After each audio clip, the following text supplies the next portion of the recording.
भोंदू बाबांना भेटणाऱ्या मंत्र्यांना सहआरोपी करा, अशी मागणी जनाब संजय राऊत करतात.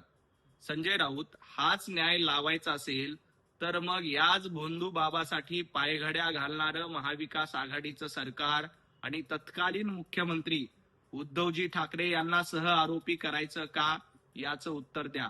कारण दुष्काळाच्या काळामध्ये लोकांना पाणी नव्हतं, तेव्हा महाविकास आघाडी सरकारनं या भोंदू बाबासाठी पाणी उपलब्ध करून दिलं, त्यासाठी स्वतंत्र जी.आर. काढला.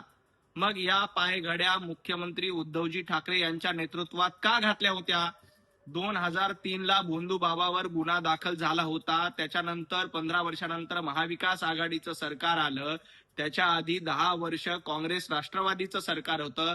तेव्हा या भोंदू बाबावर कारवाई करायची हिंमत एकाचीही झाली नाही. परंतु मुख्यमंत्री देवेंद्रजी फडणवीस यांना लक्षात आल्याबरोबर या भोंदू बाबावर कारवाई करण्यात आली आहे. आता तुम्ही 9 मंत्र्यांना सहआरोपी करण्याची मागणी करताय.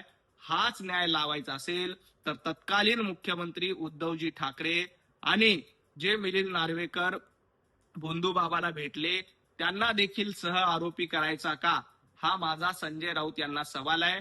राऊत, तुमच्यामध्ये हिंमत असेल तर या प्रश्नाचं आधी उत्तर द्या.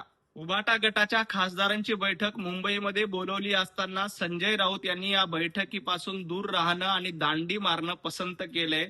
कारण आदित्य ठाकरे विरुद्ध संजय राऊत असा सामना उभाटा गटामध्ये जोरात सुरू आहे. त्यामुळेच आजच्या बैठकीला संजय राऊत यांनी दांडी मारलीय. आणि संजय राऊत, खासदारांच्या निधीबद्दल, आमदारांच्या निधीबद्दल तुम्हाला बोलण्याचा अधिकार नाही. ज्या वेळेला महाविकास आघाडीचं सरकार होतं त्यावेळेला भारतीय जनता पार्टीच्या आमदारांना दमडी देखील तुम्ही दिली नव्हती. भारतीय जनता पार्टीच्या 12 आमदारांचं अनधिकृतरित्या निलंबन तुम्ही केलं होतं. त्यामुळे तुम्हाला आमदारांच्या निधीबद्दल बोलण्याचा अधिकार नाही. उभाटा गटामध्ये सध्या 2 गट पडलेत आणि त्यामुळेच संजय राऊत आज उद्धवजी ठाकरे यांनी बोलवलेल्या बैठकीला उपस्थित राहिले नाही. येणाऱ्या काळामध्ये संजय राऊत काँग्रेसचा पदर धरताना दिसतील. देशाच्या अर्थव्यवस्थेचं काय होणार, रुपयाचं काय होणार, याची चिंता जनाब संजय राऊत यांनी करू नये. त्यासाठी पंतप्रधान नरेंद्र मोदीजी हे सक्षम आहेत. देशातल्या 140 कोटी जनतेचा पंतप्रधान नरेंद्र मोदीजींवर विश्वास आहे. राहिला प्रश्न पश्चिम बंगालचा, तर पश्चिम बंगालमध्ये ममता बॅनर्जी यांचं सरकार मोठ्या प्रमाणात अन्याय अत्याचार करते. त्याच्या विरोधामध्ये पश्चिम बंगालमधील जनता ही भारतीय जनता पार्टी सोबत उभी राहील.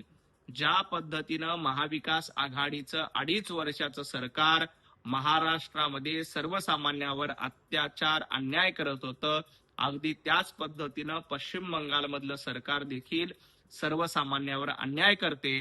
आणि त्यामुळे यावेळी पश्चिम बंगालमध्ये भारतीय जनता पार्टीचं सरकार येणार आहे. जनाब संजय राऊत, उभाटा गटाची जी अवस्था महाराष्ट्रामध्ये झाली तीच अवस्था पश्चिम बंगालमध्ये ममता बॅनर्जी यांच्या पक्षाची निश्चितपणे होईल.